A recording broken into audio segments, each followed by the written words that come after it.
Okay, so look guys, I wanted to do something a little different today. Today, I wanted to break down exactly what it is that I look for when I come to hire A-star media buying talent for e-commerce accounts and e-commerce brands, okay? Now, I've hired probably close to 15 media buyers now in my career, and I truly believe that we have some of the best performance marketing media buying talent in the world at my agency, Paid House Media, and I've made a lot of mistakes. I've had a lot of media buyers not work out, and I've had a couple of them become absolute superstars. And I can tell you that the ones that I hired that didn't work out did end up costing us a lot of money. So in this video, I hope to save you a lot of money and a lot of time by straight up telling you everything that I've learned in the last 3 years, growing my agency to multiple seven figures. We're managing over $1 million in ad spend per month, blah, blah, blah, blah, blah, blah, and just giving it to you on a platter for today's video. Okay, so one of the first things I look for is essentially the ability to think outside the box. Sounds very basic, but it's really important because media buying is just problem solving at scale, right? You're just essentially a analytical problem solver. But the thing is, sometimes the problem lies outside of what you can directly see. So let me give you an example. One of the questions that we ask all of our media buyers on an interview is something along the lines of this.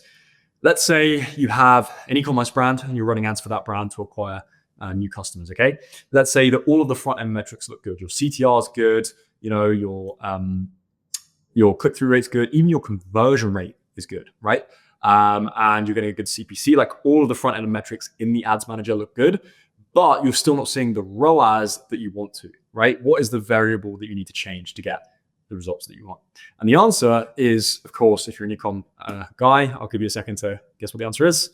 It is your average order value, right? Pretty simple. Look, if all of your metrics line up, i.e. you're targeting the right people and you're running good quality ads, then your CTR should be in range, your CPC should be in range, your quality score should be good, your CPMs should be low if you're on Facebook, et cetera, right? But if you're still not getting great ROAS, well, that's simply because the revenue you're generating from a sale is not high enough. And you could even have, like, on paper, a good CAC or a good CPA, but still not be able to generate the right revenue. Now, I can speak from experience because I myself spend over $1,000 a day on my own ads for my own agency.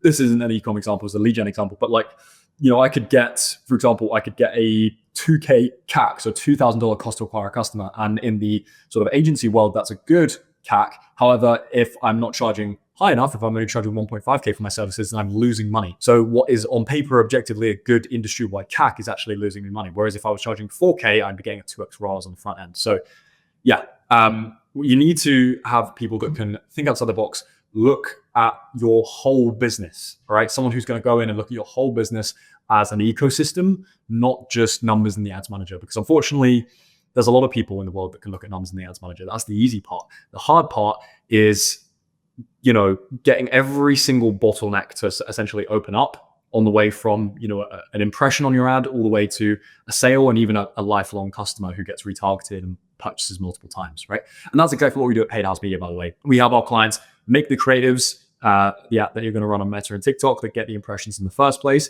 We handle Google, which is more middle funnel, and we also handle retention marketing as well. So we keep people coming back and back and back to buy. But that's a story for another day. So anyway, that's one of the things that I always look for. I think the second thing that I look for is operational discipline. Now, being an account manager is a very routine, habitual role, and my best account managers follow processes and systems very well. So a couple of things that I always get my media buyers to do is end-of-day reports. And whether you're an e-com brand owner or an agency owner, you should do this too. It's really important to get oversight every day over where your media buyers' heads are. What are the wins they've had for the day? What are the L's as well? Like, what accounts are they worried about? Or what specific parts of your account are they worried about? Like, transparently, what are they trying? What have they tested today? What have they done? Like, you need to make sure that you're getting your value from them, quite simply, and B, they're thinking about things in the right way and they're actively testing things, et cetera, et cetera. So doing daily end-of-day reports, making sure that they keep a log of all of their changes, okay? So just a simple spreadsheet, line by line, date on the left, change on the right, change, just because look, even for a super experienced media buyer, if they're not doing that, and I have a lot of media buyers who come in who have a system like that they do personally anyway, so I don't even need to necessarily force it on them. If they're not doing that, then they're not going to see the relationship between cause and effect. They're going to see effects in the account with improved performance or decreased performance, but they're not going to be able to remember what caused it because they haven't written it down anywhere. And no one looks through the change history of an ad account. No one does that. I don't do that, even back when I was doing a lot of media buying, which I don't do anymore. I just kind of run my agency. But anyway, all that to say, you just need to keep a log. So that's the second thing. And then the third thing for us as an agency is we log everything in Asana. So, obviously if you're an e-com brand owner, this is maybe not quite so relevant for you unless you have a portfolio of brands, in which case this is absolutely relevant to you.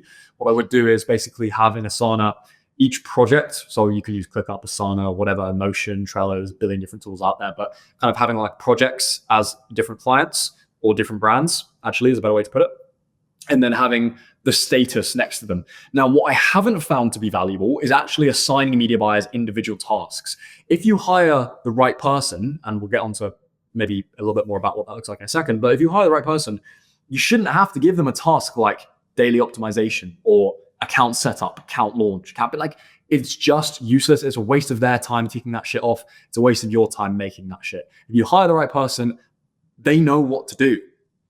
They know what to do. They know what to do. And so the only thing that we track is status, right? So at the top level, brand status. Is it off track, on track, or at risk, right? So are we hitting our KPIs, spend and results? Are we sort of hitting maybe one, not the other? Like spend's good, KPIs dropped a bit, or KPIs good, spend's not high enough. That's kind of at risk. And off tracks, we're not hitting either, right? And it's getting worse. That is what we track, okay? We don't bog our AMs down with a bunch of admin work, and you shouldn't either. By the way, when I say account manager, media buyer, or AM media buyer, it's the same thing. So that is a big lesson as well, okay? Do not bog them down with unnecessary admin work. I think end of day report on a log are to hygiene standards, but other than that, really just understanding the status of where the brands are at and really just nothing more. Don't micromanage them with tasks. It's not necessary. That's a big lesson that I've learned, okay? Try and only do the necessary amount of admin. And then I would say the next thing after, obviously, thinking outside the box, creativity, operational discipline. The third thing is, no surprises here, but culture, okay? And there's a lot of points here. Point number one, do they travel a lot? I don't want someone who's hopping about from, Miami, Mexico, south of France, because when you just move around all like that, you just don't get into that habitual routine. As I say, some of my best media buyers, they're very routine. Wake up at the same time, do the same account kind of, in the same order, look at the same brand in the same order, fill out the end of day report at a similar time. These are the people that make good media buyers.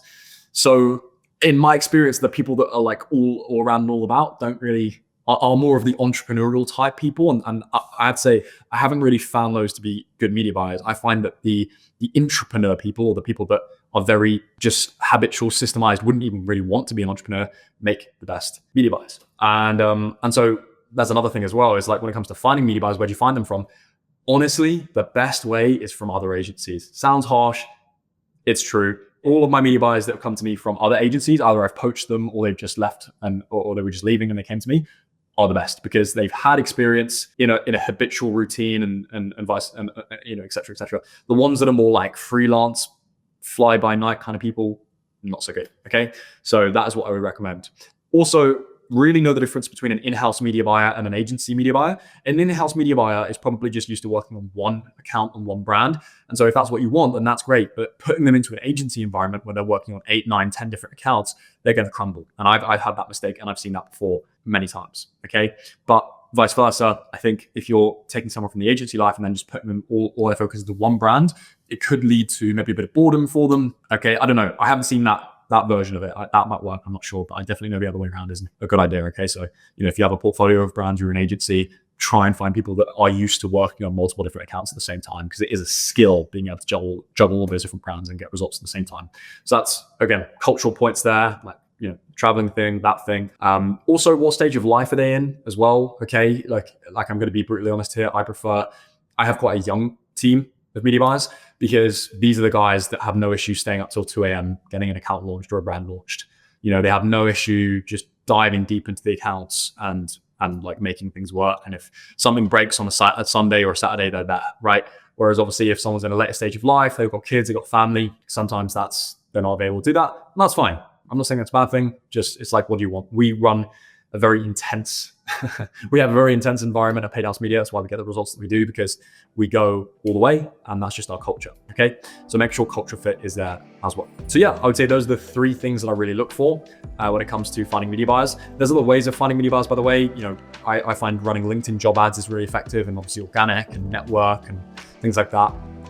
And getting into the right groups as well. I'm part of quite a few media buying groups and making posts in there. But honestly, best way is just trying to find people that have been either in-house, that are working in-house actively, or they're leaving if that's what you want, or agency if you have multiple brands that you need them to work on. Okay, yeah, those are my tips. Hopefully this helps you. A little bit of a different one today. If you are looking to join a new team and you are a media buyer, please go ahead and click the link below and apply to join our team. I promise you, it is one of the most fun teams to work on. We're working on so many cool brands, scaling stuff. It's a fun environment, okay? And if you are a client or a potential client, you run an e-commerce brand and you want help with your performance marketing, your creative, your email marketing, we do end-to-end e-commerce marketing, then go ahead and click that link below as well. And I would love to have you as a client. Thank you for watching. Like, subscribe. See you in the next one.